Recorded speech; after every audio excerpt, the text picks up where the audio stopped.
Shalom a todos. Bueno, hoy hablaremos del hecho que no existe un crecimiento sin esfuerzo personal. Eso que conocemos como mal lo debemos comprender y además lo debemos superar. Lo que no debe hacer el mal es convertirse en una interferencia que entretenga y que la persona se pase la vida intentando ocuparse en el mal para encontrar el sentido de su vida. Cuando una persona conoce el propósito de su vida, el mal no se demora en su vida.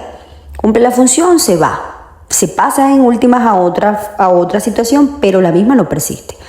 Así que no podemos permitir que nuestra vida se llene de interferencias que solo nos sirven de distracciones de nuestro propósito de vida. Sabiendo esto, se clarifica el hecho que lo más importante es descubrir el propósito de nuestra vida.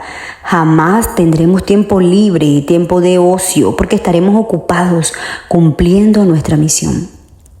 La persona debe superar el miedo para hacerse cargo del sentido de su vida.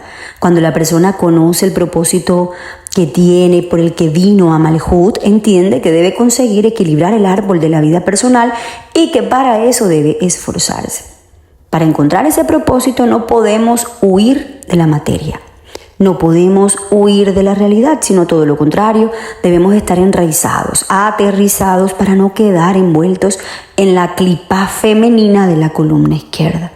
Cuando alguien entra en el mundo de lo místico, todo su entorno percibe el cambio, percibe la evolución. Probablemente el que menos lo percibe es la misma persona. El mismo místico es el que menos lo percibe porque considera que no es que avance mucho. Pero los demás sí. La Cábala nos enseña que podemos controlar nuestro tiempo, sabiendo por supuesto que no existe en otros olamot, sino solamente en Olam Asiá. Lo importante es ocupar el tiempo en lo esencial. Cada minuto es sagrado. Y el sádic lo sabe, por eso vive conscientemente los 60 segundos de un minuto. El místico lo que no puede es tener miedo a avanzar. No puede evadirse a sí mismo. No se trata de hacer cosas y mantenernos ocupados sin ningún sentido. No se asciende de esa manera. Eso solamente es perder el tiempo en movimiento. Ya en la lista de cuentos del canal se explicó la diferencia entre movimiento y acción. Por eso no lo repito. Cuando nos movemos, pensamos que estamos haciendo algo. Pensamos que eso es acción, que nos estamos accionando. Cuando nos dice hay que actuar, entonces empezamos a movernos. No, mucho cuidado con eso. Ese algo es solamente perder el tiempo. Cuando eso sucede es porque la persona no conoce el sentido de su existencia. Entonces intenta suplirlo moviéndose, estando en movimiento, ocupando su tiempo en lo que sea. El movimiento más efectivo para el alma es el que se hace en la tríada superior del árbol de la vida. Binah, Jochma, Keter. ¿Por qué? Porque es un movimiento intelectual que activa el Da'at. Es ahí cuando la persona tiene objetivos claros. Esos objetivos claros les permite el movimiento en la materia. Y eso se conoce en el mundo, digamos, secular como materialización. Hay que materializar, vamos a manifestar esto, ¿no? Pero se consigue activando el Da'at. El problema de la materia es que cuando la persona tiene más materia y está más ligada a la materia, tiene menos tiempo y se reduce la espiritualidad. Se crea una falsa realidad, porque la realidad es tanto física como espiritual. Eso ya lo aprendimos. Bueno, en nivel avanzado está bien claro. El hombre deja de ser libre cuando eso debería ser lo más importante, la libertad. Pierde libertad atado a la materia, atado a, no sé, cuidar un vehículo, cuidar una casa, hacer dinero, un trabajo, cosas que no deberían ser lo primordial. Lo mismo pasa con lo opuesto, que es el ocioso. No conoce el sentido de su vida tampoco. Por tanto, el que ocupa todo su tiempo en distracciones, en interferencias, y el ocioso están igual de desequilibrados.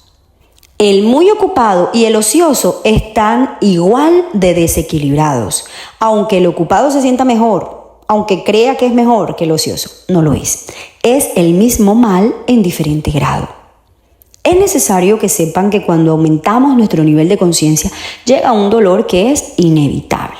Cuando no hay espacios vacíos de tiempo, cuando tenemos tiempo libre, cuando hay pocas interferencias, llegamos a nosotros mismos, nos encontramos, nos autoconocemos. Pregúntese usted a diario si la forma en la que usted está viviendo lo está acercando a su proyecto de vida, si la forma en la que usted está viviendo es dedicarle tiempo y sentido a su vida, a su propósito de vida. Debemos procurar encontrar nuestro Mesías interior, porque para descender a la Merkabah debemos encontrarlo. Esa parte, esa chispa del Mashiach que tenemos dentro, porque dentro de la Merkabah está el Mashiach. Ese Mesías que estamos esperando, que muchos esperan, ¿cierto? Cuando construimos nuestra Merkabah, encontramos el Mesías, nuestro Mesías interior. Ahora, para que se libere toda la potencia del Mesías, toda la potencia mesiánica, cada hombre deberá liberarse a través de ¿qué? De la Teshuvá, de retornar al Creador. Porque cada sefirá en equilibrio, cada sefirá que tengo en equilibrio de mi Neshama, va alcanzando la luz mesiánica, va contribuyendo entonces además al Tikkun Olam. El Mashiach que contribuirá al Tikkun Olam se va construyendo cada día en la medida en que cada alma desarrolla su Mesías interior. Y no es poco lo que estamos diciendo.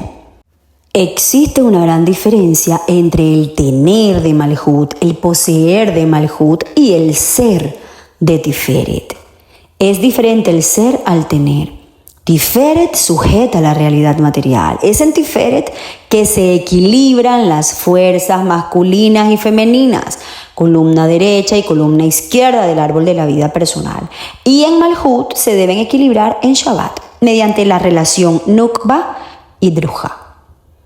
Un análisis de Jochma, como el pasado, y un análisis de verdad exhaustivo de Binah, como el futuro, pueden definir cuál es nuestro proyecto de vida. Por eso el análisis del alma nos ayuda tanto, porque analizamos tanto el pasado, hacemos ese análisis de la Jochma del pasado de forma profunda, y también analizamos la Binah, que es lo que viene, lo que se puede ver del futuro, ¿no? ¿Cuál es el futuro que nos pinta como estemos teniendo nuestra Binah actualmente, desequilibrada o equilibrada? Eso es lo que nos va a definir nuestro proyecto de vida. El peor mal es el habitual. Esto lo he repetido por años en el canal. Cuando alguien hace algo de forma habitual, no lo considera negativo, no lo considera malo. Y ese es el peor problema. La persona conservadora le cuesta no guardar el mal, porque lo considera parte de su identidad. Se acomoda con sus desequilibrios. De hecho, le proporciona identidad esos desequilibrios. No quiere evolucionar, le tiene miedo al cambio, le tiene miedo a la evolución. Y esta es la razón por la que existen, de hecho, mucha simbología, existen los símbolos que además muchas veces por las personas religiosas de cualquier religión los satanizan, ¿no? Eso es satánico, eso es esto. Bueno, realmente lo que sucede es que la persona, el místico, el cabalista, siempre tiene la sensación que la realidad, obviamente, cuando hablamos de realidad estamos hablando de lo espiritual y lo físico. Entonces el místico tiene esa sensación de que la realidad supera el lenguaje, que por más que intente hablar, por más que intente explicar, no hay un lenguaje, no hay una palabra que alcance a decir todo lo que quisiera y poder transmitirle a los demás para decirles, hey, es así, ¿sí? Ningún lenguaje que conozca a la persona. Por esa razón, entonces, el místico necesita un nuevo lenguaje que va mucho más allá. Por eso, muchas veces, entonces, llega y simboliza. Se habla de la escalera de Jacob, se habla del ADN espiritual, se habla del árbol de la vida, se habla de todo esto. La realidad es infinita. Por eso es que ningún lenguaje la abarca. De ahí a que una generación se ve en la obligación de descifrar secretos ocultos de otras generaciones que han dejado de una u otra manera encriptados en símbolos, en nuevos lenguajes, en libros, que vuelvo y repito, las personas religiosas suelen satanizar. Cada generación tiene una midá, es decir, una virtud. También tiene una averá, una transgresión en particular. ¿Cómo qué? Como clipá generacional. Entonces, además de equilibrar nuestro árbol de la vida personal, deberemos trabajar el desequilibrio dimensional de la generación en la que nosotros crecimos. Por eso, a veces, en los análisis de la naturaleza del alma personal, podemos encontrarnos con desequilibrios que no los sentimos propios, pero son de nuestra generación y también debemos trabajarlos. Cuando usted vive en un país que tiene un desequilibrio, que usted discierne que no puede superar ese país, es decir, los habitantes de ese país, de esa ciudad, no logran superar ese desequilibrio, entonces usted debe mudarse de esa ciudad, de ese país. ¿Sí? Por ejemplo, el caso de países idólatras. Durante muchas generaciones, no sé, en X país, para no entrar en susceptibilidades, ha habido mucha idolatría. Esa persona ve que los habitantes de ese país no pueden superar ese desequilibrio. Múdese de ahí si de verdad quiere equilibrar su árbol. Si a usted le queda imposible salir de ahí, mudarse por X o Y motivo, pues deberá salir interiormente de ese lugar. Pero deberá saber que vivirá dolor porque esa sociedad no comprenderá su forma de vivir. Las sociedades desequilibradas no comprenden al místico. Entonces lo miran como la persona rara, como el loco, ¿sí? Lo rechazan de una u otra manera y buscan la manera que el místico se sienta subvalorado, que baje su autoestima. ¿Para qué? Porque es que le tienen miedo al místico. ¿En qué sentido? En que la persona no tiene miedo. Esta persona es peligrosa, hay que ver qué se hace con ella, ¿sí? Entonces debemos ser conscientes que existen fuerzas energéticas de alta potencia y que vivimos entre ellas. No es en el árbol teórico que usted debe procurar el equilibrio, sino en su árbol de la vida personal. El árbol de la vida teórico es un modelo al que debemos ajustarnos, sí. Nos ajustamos nuestro árbol de la vida personal a ese árbol de la vida teórico. Y es por eso que se hace el análisis de la naturaleza del alma. Para poder entender esto y para poder aplicarlo, debemos ser conscientes de nuestros límites. Y de hecho así comienzo yo el análisis diciéndole, sus límites están en esta sefirá, en que el Keter de esta sefirá. Somos finitos, mientras que el eterno es infinito. Debemos reconocernos como nada frente al Ein Sof, sin que eso quiera decir que somos nadie. De hecho, somos muy importantes porque somos hijos de Dios. Y eso hace parte de nuestra estructura, de nuestra identidad. No podemos cruzar el sendero Jochma Keter sin la humildad. Aunque es imposible captar el Atzmut del Ein Sof, es decir, es imposible captar la esencia del Ein Sof, sí es posible captar las consecuencias sefiróticas. Hay un gran sod y es que el Eterno desea que en algún momento el ser humano alcance la inmortalidad. Pero debe quedar muy claro algo, que aun cuando el hombre alcance la inmortalidad, cuando eso suceda, cuando alcance la eternidad, jamás alcanzará la infinitud. Jamás entraremos en el Ein Sof. En ese momento el hombre logrará lo que dice Isaías capítulo 25, pasuk 8. Destruirá la muerte para siempre. Sí, pero jamás entraremos en el Ein Sof. Debemos tener en cuenta que la Torá es la línea media del árbol de la vida, es decir, es el equilibrio, pero también debemos tener bien presente que la Torá tiene muchísimas interpretaciones. Por eso es que estudiamos infinitamente la Torá. Por eso es que estudiamos sus diferentes interpretaciones, para poder acercarnos a la línea media del árbol de la vida. Y mientras más conciencia tengamos de la infinitud del Ein Sof, aunque es una redundancia, entre más conciencia tengamos de la infinitud divina, más conciencia vamos a tener de nuestra propia finitud. Y eso nos va a ayudar a considerarnos lo que somos. Nada, no somos ni siquiera un punto en los universos, en las galaxias. No somos un punto. De esa manera es que lograremos la verdadera humildad. Aún conociendo los límites, los místicos cabalistas hablan de llegar al Debekut a través de técnicas meditativas como por ejemplo las de Abraham Abulafia, y debemos aprender de hecho a ubicar las energías negativas en caminos positivos y considerar que todo obstáculo en nuestra vida es un aprendizaje. Es justo ahí en el canal Jochma Keter donde se explica el Debekut, esa vida eterna, esa unión perfecta con el Ein Sof. En Jochma superior está el conocimiento intuitivo, que es la profecía, y en Jochma inferior está ese conocimiento racional. Es en Jochma, en la sabiduría, donde potencialmente se sostiene eso que conocemos perfectamente como el rayo relampagueante de la Cábala que desciende por todo el árbol de la vida. Debemos tener clarito algo, y es que el místico camina solo. La verdad se encuentra en soledad. Eso es crucial. Debemos tenerlo siempre presente y no debemos confundir esto con que el místico no se relaciona, el místico tiene yesote en desequilibrio, el místico es un asceta. No. Sino que cuando encuentra la verdad, debe saber a quién revelarla y a quién ocultarla, con quién compartirla y con quién ignorarla.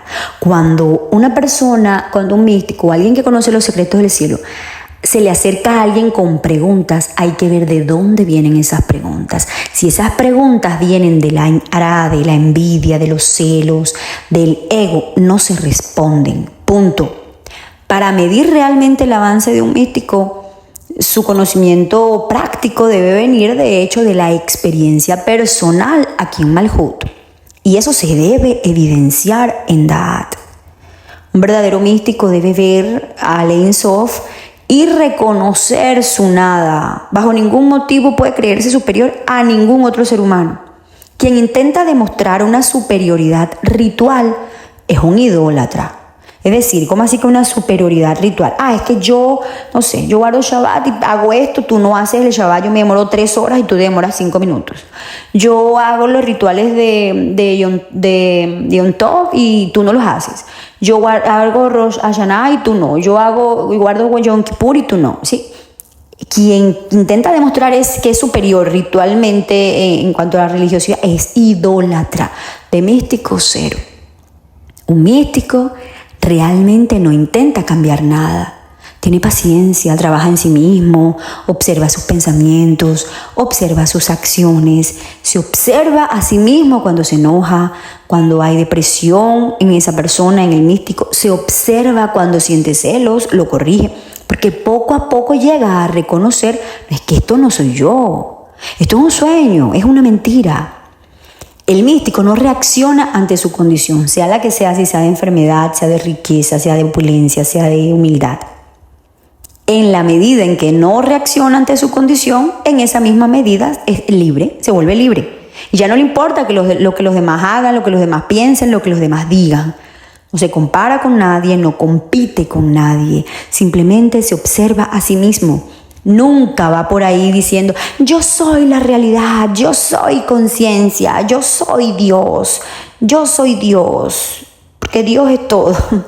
Cuando la mente descansa en el corazón, y esto significa que cuando la mente no va allá afuera para identificarse, sino que se desidentifica con el mundo, entonces hay paz, hay ser. Cuando usted permita que su mente salga de su ser, la mente se empieza a comparar, empieza a juzgar, empieza a sentirse ofendida y ahí no hay paz, no hay descanso. Recordemos que todos somos uno y vamos camino a la Aleph. Secretos del cielo.